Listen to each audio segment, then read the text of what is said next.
Action. Hai, kisah anak semua.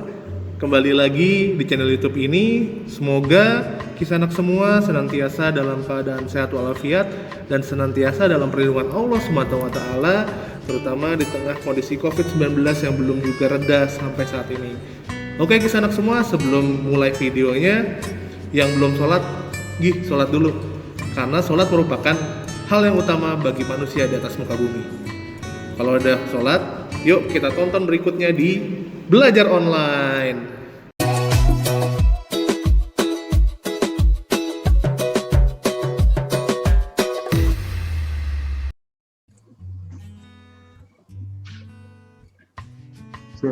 Oke teman-teman, kita lanjut ya. Tadi kita udah ngebahas tentang definisi ya teman-teman. Bagaimana definisi sosiologi secara bahasa dan bagaimana definisi sosiologi secara istilah gitu ya. Kalau secara bahasa dari kata sosios dan logos yang artinya adalah ilmu pertemanan.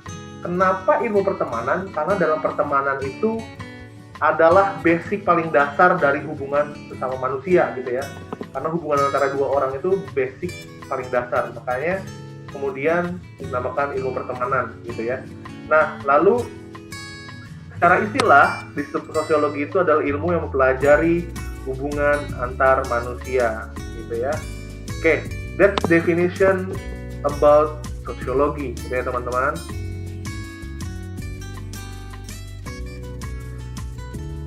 Nah, berikutnya teman-teman, kita akan masuk ke historinya nih teman-teman. Histori dari sosiologi gitu ya.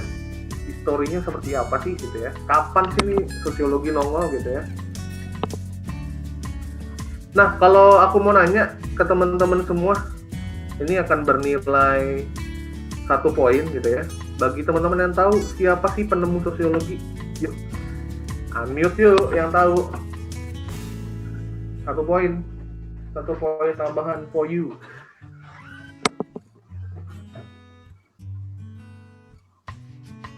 Ada yang tahu siapa bapak sosiologi atau yang menemukan sosiologi gitu ya? Aku hitung sampai 5 nih. Kalau ada yang tahu bilang, lumayan buat tabungan kalian. Jadi aku akan setiap ngajar aku akan bikin kayak gini tiba-tiba 1 poin buat kalian gitu nanti. Selo Sosiarujen bukan tuh? Coba?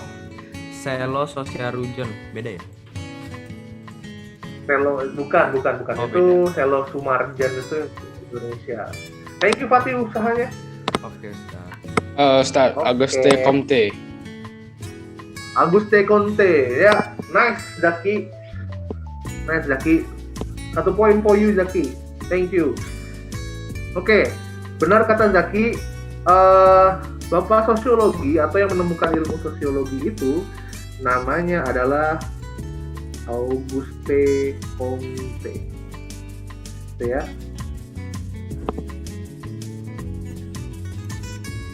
Ini bapak sosiologi atau yang pertama kali mencetuskan ilmu dari sosiologi guys gitu. Kapan sih ditemukannya? 1838 ya. Ini tahun ya, bukan jam ya. Kalau 1838 itu habis maghrib kalau jam, bukan jam. Ini tahun ya. Ini tahun 1838 gitu. Nah, kenapa sih kemudian Auguste Comte ini kemudian ngapain dia sampai tiba-tiba nemuin ilmu yang namanya sosiologi gitu teman-teman? Why? Gabut banget gitu ya. Karena kan orang biasanya kalau penemu tuh listrik gitu ya. Nah ini nemuin sosiologi tuh karena apa gitu ya. Nah kalau penemu listrik itu objek penelitiannya itu kan ya listrik gitu ya, energi gitu ya teman-teman. Sementara berarti kalau dia nemuin sosiologi berarti dia punya objek yang bernama masyarakat gitu ya.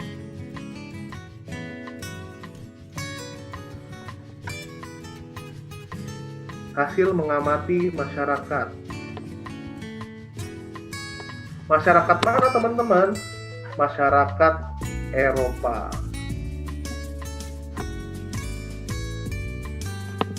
Tuh.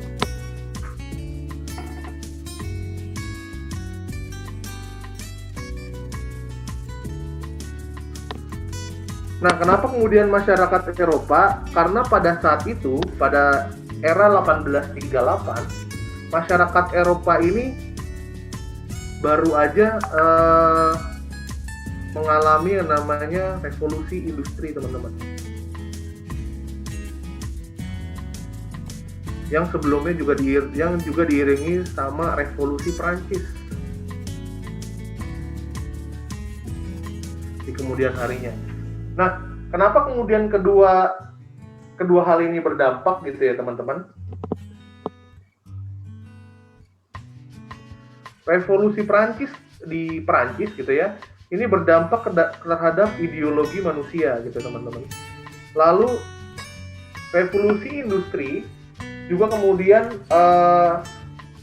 merubah perilaku dan habit manusia gitu ya. Disinilah kemudian membuat Auguste Comte bertanya-tanya gitu ya, kenapa kemudian berubah gitu. Sama halnya kayak misalnya Zaki misalnya, tadinya dari SMP mana nih Zaki? Dari SMP HSKS. HSKS. Ya. Oke. Tadinya di HSKS gitu ya. Kemudian pindah ke Shavana gitu. Pasti ada sedikit perbedaan. Pasti ada penyesuaian perilaku yang dilakukan oleh Zaki agar bisa diterima atau masuk ke lingkungannya Savana. Even dengan yang paling simple adalah mungkin nih biasanya manggil gurunya dengan sebutan Mr. and Miss gitu ya. Sekarang manggil gurunya dengan Ustadz and Saida. That's the very simple ya gitu. Dan ternyata perubahan macam ini teman-teman, perubahan yang meliputi perilaku dan ideologi manusia dalam berinteraksi gitu ya, ini belum dipelajari di ilmu manapun gitu ya. Ini tuh belum ada di ilmu manapun.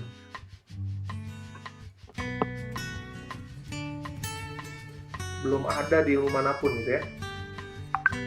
Sehingga kemudian membuat Auguste Comte merasa harus untuk membuat sebuah ilmu baru yang bernama sosiologi. Karena kita nggak mungkin menyelesaikan teka-teki tentang manusia dari math, dari geografi, atau dari sejarah gitu ya, atau dari fisika, kimia. Ini nggak bisa kita teliti semuanya ini dari sisi pelajaran-pelajaran itu, dari sisi keilmuan seperti itu gitu. Makanya kemudian Auguste Comte membuat ilmu yang baru yang bernama sosiologi. Itu teman-teman. Karena nggak bisa diteliti lewat itu semua. Okay. That's the very short history of sociology. Oke, seperti itu teman-teman. Itu historinya dari sosiologi. Any question? Silakan, aku beri waktu 1 menit kalau dia mau bertanya, silakan. Teman-teman nanti nyatetnya jangan sampai kayak gini, catatnya sesuai catatan teman-teman gitu ya. Teman-teman urutin, catat apa yang aku jelasin ya, bukan apa yang ada di layar kalian, tapi apa yang aku jelasin.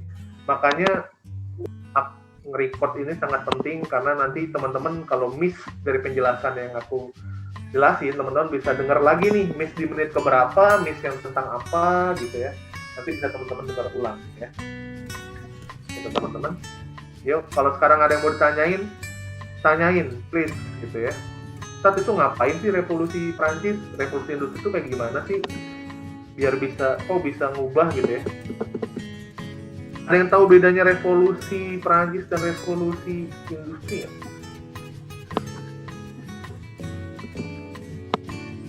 Patih, revolusi industri itu ada di mana sih? Revolusi industri itu yang Gak usah googling. Enggak googling. Itu tuh yang kayak apa ya?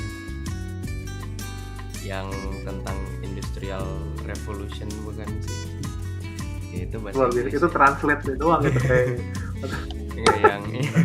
yang dari zaman belum ada mesin-mesin, terus langsung besar-besaran ada pabrik, ada jadi kayak zaman steam gitu, steampunk gitu. Nice answer. Pasti, thank you. You're welcome. Wah, nggak salah. Naila, kalau Naila, menurut Naila, revolusi industri itu yang kayak gimana sih? Dan kejadiannya di mana sih pusatnya?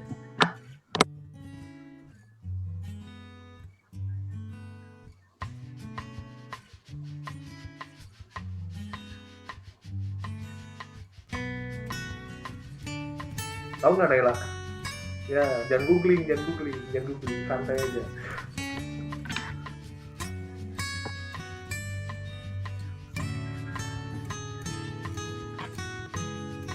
Oh, putus-putus suaraku.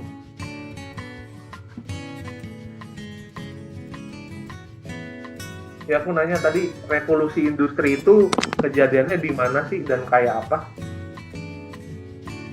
Kalau yang Naila tahu nih.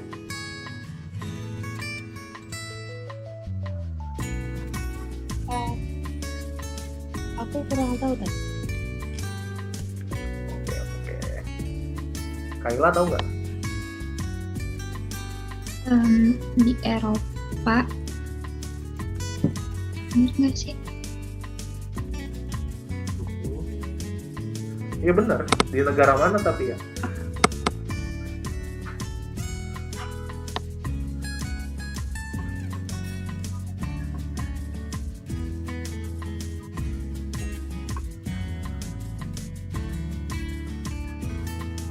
Oke, kalau aku kasih tahu langsung ya, teman-teman. Revolusi industri itu teman-teman, revolusi industri itu kejadiannya ada di Inggris ya teman-teman. Kalau tadi kan revolusi Prancis itu ada di Prancis, kalau revolusi industri itu di Inggris. Nah, benar apa yang dibilang Fatih, revolusi industri itu di situ mulai banyak peralihan dari tenaga kerja manusia menjadi ke tenaga kerja mesin gitu. Dan di sana juga mulai tercipta sistem-sistem mana yang tuan tanah gitu ya, mana yang kemudian cuman sebagai babu, malah pemilik modal, mana pegawai, itu udah mulai diterapkan di sana sistemnya teman-teman. Oke. Di sana awal dari modernisasi bisnis zaman now gitu ya teman-teman. Makanya sekarang juga tetap dibilang revolusi industri 4.0 gitu ya. Gitu. Oke, itu sekilas historinya kenapa kemudian tahun 1838 si Auguste Comte bikin sosiologi. Jadi bukan karena dia gabut, tapi karena dia mau belajar lebih jauh tentang masyarakat, tapi nggak ada ilmunya, tapi nggak ada ilmu yang bisa mewadahi gitu ya. Karena matematika, geografi, sejarah, fisika, kimia atau yang apapun itu belum ada yang bisa mengajarkan tentang bagaimana hubungan antar manusia. Even ilmu psikologi itu sendiri nggak bisa mengajarkan tentang bagaimana ilmu hubungan antar manusia. Gitu guys.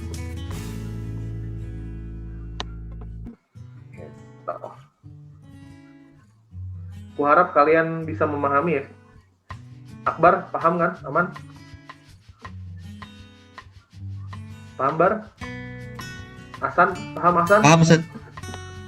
Paham, Ustaz. Kasih jempolnya kakak kalau paham. Oke. Jaringanku yang nge-lag nih kayaknya.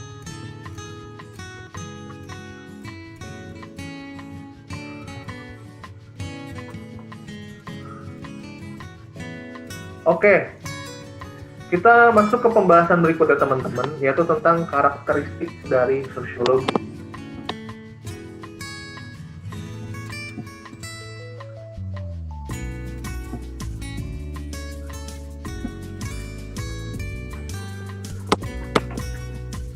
Ini kayaknya ada yang kalau ngalangin gini kita hapus ya. Tadi teman-teman udah ngerti ya. Ini tentang definisinya tadi ya, aku hapus ya. Nanti kalian juga bisa lihat lagi penjelasan ulangnya di YouTube gitu ya. Di sini aku langsung mau masuk tentang kenapa? Maaf, katanya Raya kalau misalkan tiba-tiba keluar atau kameranya mati, itu crash medianya, internetnya. Oke, itu siapa tadi yang bilang? Anggun. Oke. Thank you. Siap. Ya teman-teman semua, kita sekarang masuk ke pembahasan lanjutannya hari ini tentang karakteristik ini. Kalau di Indonesia mungkin bisa disebut ciri-ciri sosiologi gitu ya teman-teman, ciri-cirinya itu. Nah, ciri-ciri dari sosiologi ini teman-teman itu ada 8. Yang pertama adalah sistematis.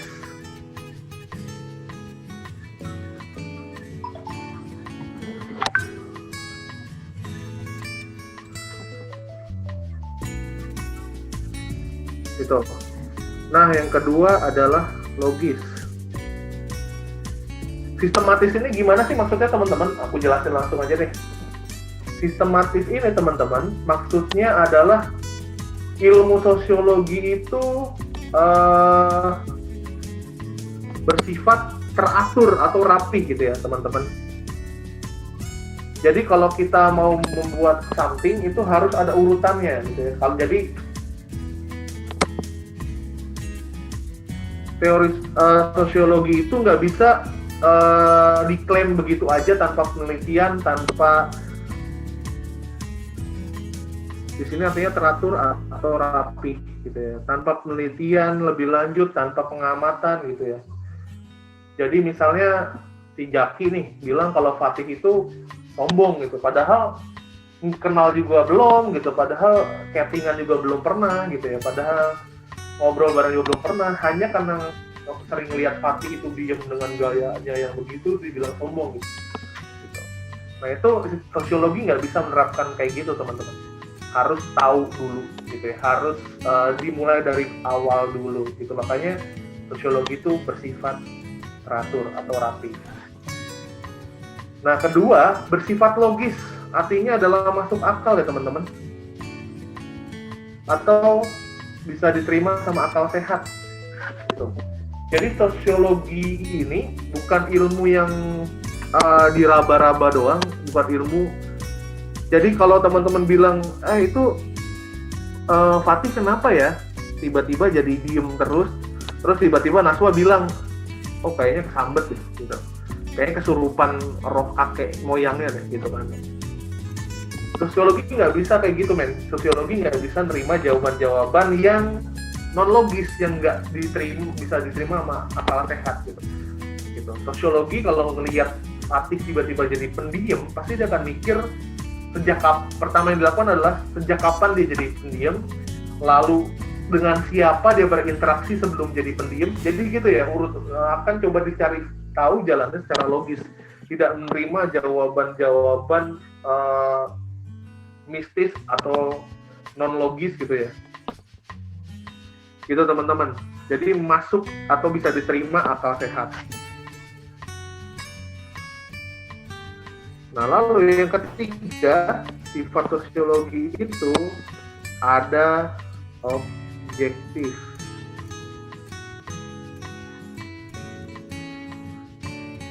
Kalau kita udah ngomongin objektif teman-teman, berarti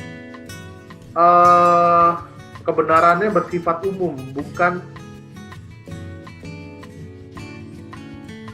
kebenarannya bersifat umum dan bukan sekedar opini gitu ya, bukan sekedar opini gitu ya. Jadi nggak bisa kalau misalnya berdasarkan opini doang, tapi juga harus semua orang bisa menerima itu gitu. Misalnya kalau akbar gitu ya, kalau kita ngelihat akbar terus kita langsung karena kita nggak suka gitu ya,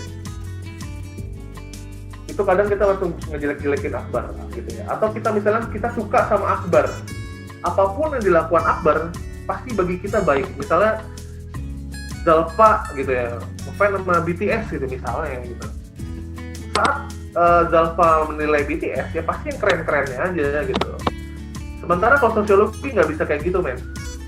Well, even kamu suka atau tidak suka, ya you harus menilai itu secara objektif gitu. Kalau emang dilakuinnya salah atau jelek, ya bilang jelek gitu.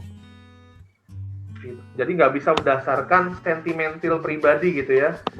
Jadi harus kebenaran yang bersifat umum, nggak bisa pribadi gitu ya, nggak bisa pribadi gitu.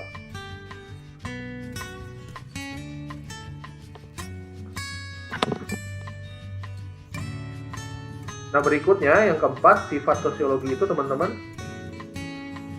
ada yang namanya prediktif. Kenapa prediktif gitu ya? Prediktif ini kan artinya bisa memperkirakan masa depan gitu ya. Tapi ini kita bukan anak indigo. Ini kita bisa memperkirakan masa depan karena kita bisa melihat yang namanya pola hubungan gitu ya.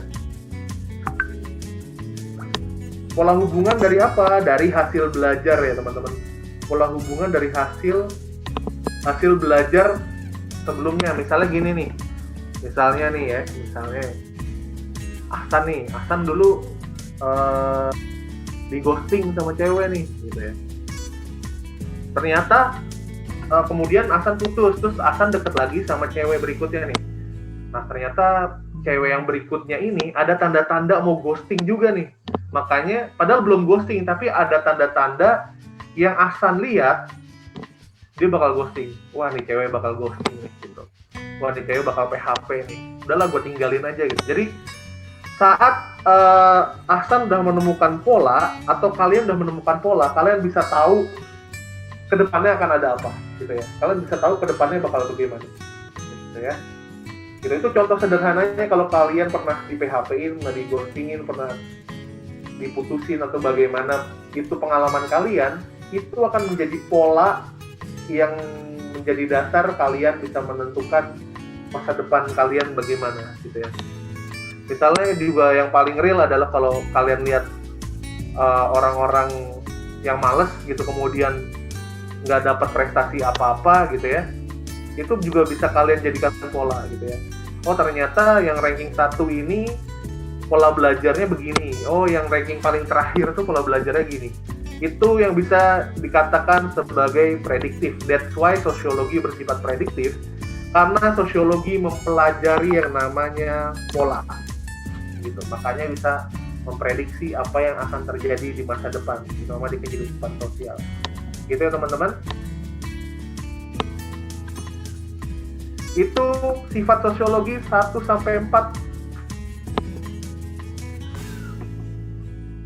Skui ditanyain, mau ditanyain Skui? Fatih, gimana nih? Aman? Aman, agak ngantuk tapi aman. Jelasin ulang dong kakak. Aku kasih 1 poin nih. Jelasin ulang Fatih. Skui. Dari mana? Dari sistematis sampai prediktif. Sistematis tuh yang teratur dan rapi gitu. Terus yang Teraturnya kayak gimana? teraturnya tuh ya teratur. Terus apa ya? Logis tuh yang masuk akal, gak langsung nebak-nebak gitu. Terus iya tadi saya dengar sampai logis doang. Langsung ke prediktif deh. Kalau prediktif kayak gimana? Prediktif tuh belajar dari pola-polanya gitu buat bisa memprediksi yang akan datang. Oke. 1 poin buat Fatih. Thank you Fatih.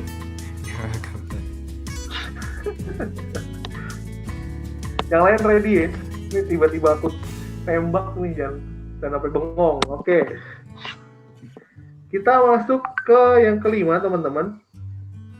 Yang kelima ini namanya adalah non-etik.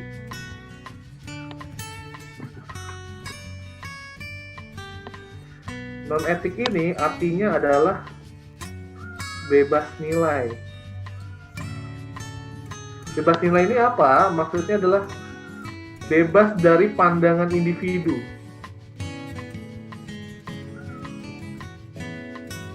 Atau identitas individu.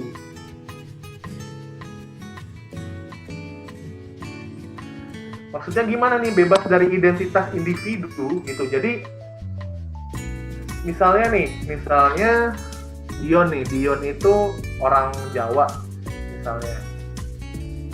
Nah, Dion itu mau menilai presiden yang sama-sama orang Jawa gitu. Maka dibagus-bagusin aja menurut Dion gitu. Sementara orang-orang Kalimantan yang nggak suka, misalnya nggak suka sama orang Jawa, dijelek-jelekin aja tuh orang Jawa gitu ya teman-teman. Jadi nggak bisa kayak gitu. Jadi kalau teman-teman mau meneliti sosiologi, teman-teman harus lupain siapa diri teman-teman. Teman-teman harus lupain siapa diri teman-teman gitu ya. Ini harus lupa siapa kamu dulu gitu. Kamu dari mana asalnya, kamu itu orang mana gitu, kamu statusnya apa. Lupain itu semua, fokus lihat masalah yang ada. Kalau benar ya benar, kalau salah ya salah gitu. Sifat non-etik ini berlaku kalau kamu mau menjadi atau kamu sedang melakukan penelitian sosiologi gitu ya. Jadi non-etik artinya adalah bebas nilai. Kamu harus saat memandang sesuatu, kamu harus bebas dari pandangan-pandangan individumu, latar belakang identitasmu gitu. Lupakan siapa kamu dulu, fokus pada apa yang kamu lihat, apa yang kamu teliti gitu ya. That's non-etik.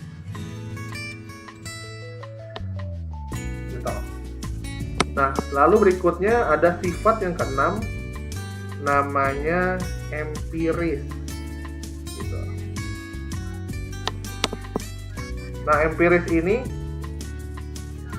artinya adalah dapat dibuktikan.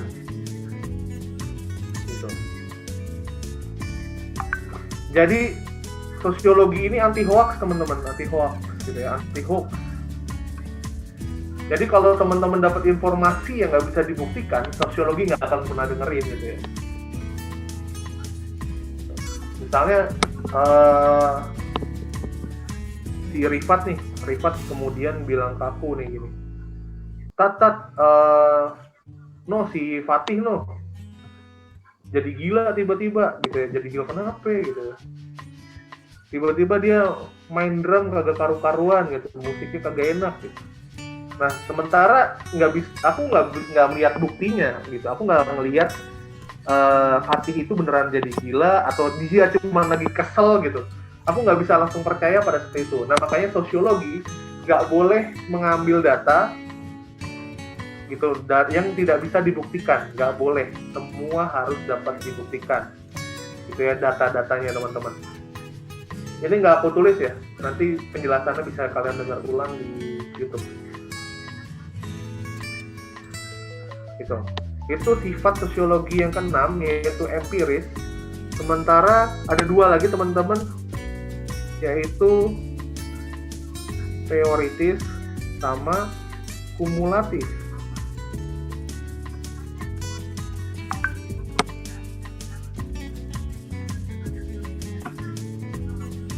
Teoritis ini maksudnya gimana ya teman-teman?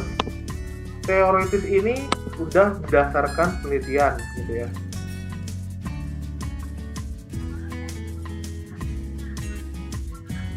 Dan bukan bersifat law. Tahu ya law? Gitu. Jadi teman-teman harus bisa bedain mana teori, mana law, gitu ya. Laws itu adalah hukum yang sifatnya mutlak. Laws itu sifatnya hukum yang bersifat mutlak. Misalnya hukum yang mutlak itu apa? Misalnya adalah gravitasi atau misalnya rotasi bumi. That's laws gitu ya.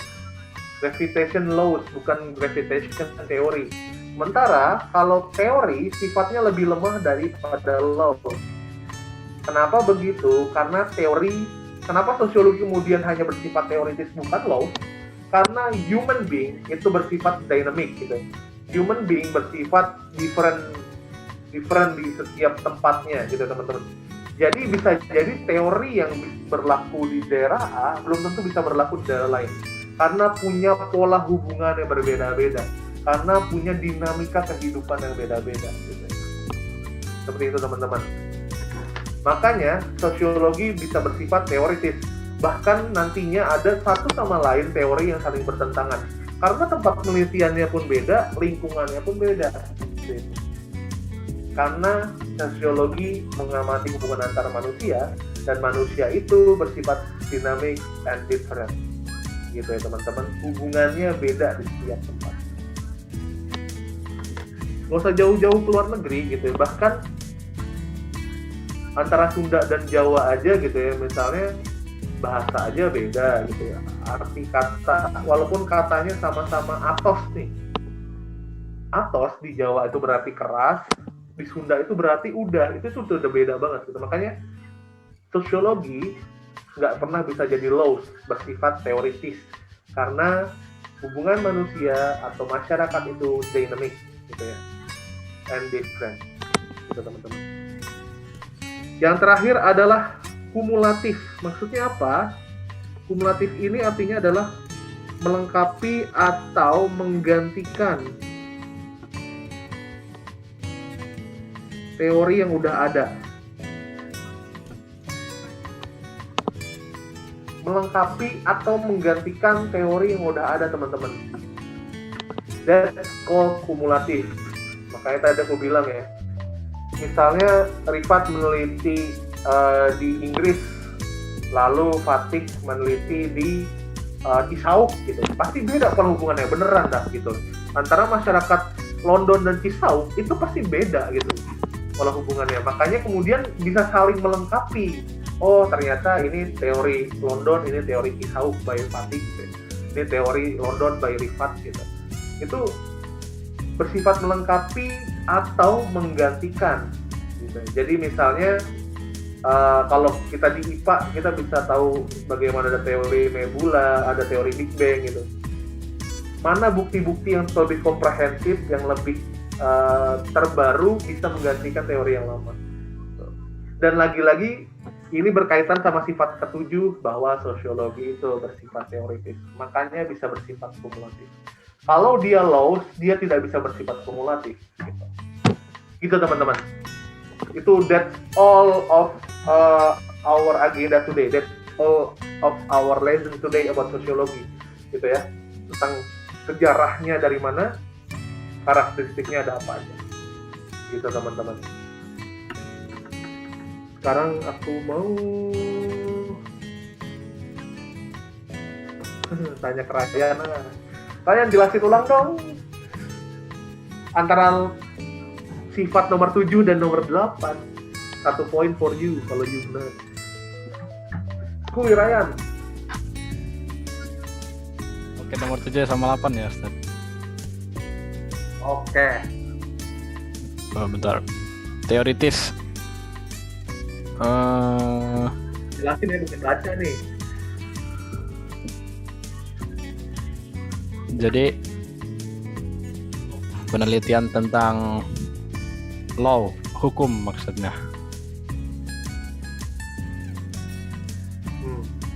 Apa tuh? Oh teoritis tiba-tiba. Teoritis itu gimana tadi? Yang gue jelasin?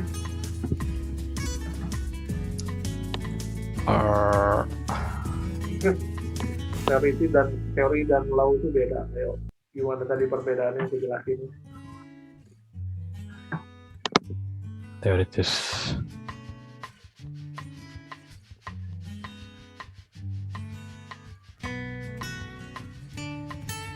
Berdasarkan penelitian bukan law. Iya, tulisannya begitu. Penjelasannya gimana nih? Enggak. Oke, kalau kamu nyerah, coba tunjuk satu orang yang paling sering ada di pikiran kamu di antara semua. Tunjuk satu orang. Ini kalau nunjuk laki berarti serem juga nih. Ayo.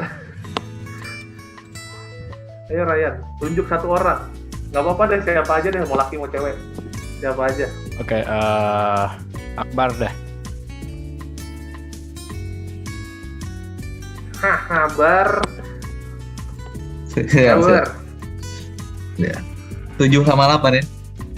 Ya. Yoi, jelasin dong, bukan baca ya, tapi jelasin. Ya, teoritis itu berdasarkan penelitian, bukan dari law atau bersifat law yang hukumnya mutlak. Itu yang kumulatif itu kita menggantikan atau melengkapi atau menggantikan teori-teori yang sudah ada gitu. Ya, tadi perbedaan teori sama law itu gimana sih, Bar? Penjelasannya? Law itu jadi kayak misal hukum gravitasi kan udah mutlak. Kalau teori itu masih belum mutlak. Gitu kan? Kenapa tadi sosiologi, penjelasannya kenapa sosiologi itu nggak mutlak atau bersifat teori? Bersifat teori. Ya, kenapa sosiologi itu cuma bisa teori, nggak bisa sampai law? Karena itu jadi dari tahun ke tahun kan beda orang, berubah terus, berubah, ya gitu. Karena manusia itu dinamik.